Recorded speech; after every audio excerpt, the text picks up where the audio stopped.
السلام علیکم.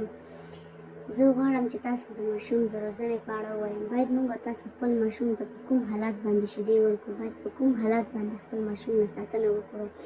موږ تاسو باید خپل ماشوم ته په داسې حالات کې شیدې ورکړو چې کله موږ تاسو وغواړو سهار کار راټول کړو، نه باید موږ تاسو ماشوم وځورو. موږ تاسو باید داسې وکړو چې کله له خپل ماشوم ته شیدې ورکول، هغه نه باید موږ تاسو باید ماشوم ښه پاک کړو. ماشوم چې کله ښه پاک کړ، له هغه نه بعد موږ تاسو کولی شو چې خپل ماشوم ته شیدې په ارامه ډول ورکړو. کله مو چې خپل ماشوم ته شیدې ورکړې، له هغه نه بعد باید موږ تاسو داسې وکړو چې خپل ماشوم په ارامه ویده کړو. اول باید د ویده کېدلو نه مخکې ماشوم ته ښې شیدې ورکولی شي.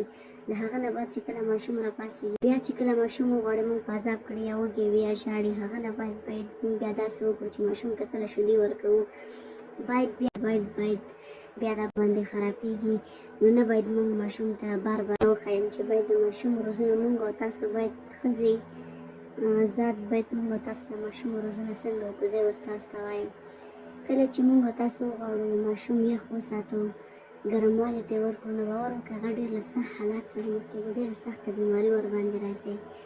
کله چې موږ تاسو وغواړو ماشوم ګرم وساتو، بیا یې یخ ته ورکړو، نو باور وکړئ ماشوم له ډېر سخت حالات سره مخ کېږي. نه باید موږ ماشوم دوه ډوله کړو. موږ او تاسو باید ماشوم یو ډول دوه ډوله په دې خاطر باندې چې یو غواړو یا یې سوچ داسې کړو چې د ماشومتوب نه تر لویوالي پورې یخ کې وي، نو هغه که هر څومره کوشش وکړي چې هر څومره یخ چې هغه هېڅ بیماري نه لري، هېڅ بیمارېږي نه.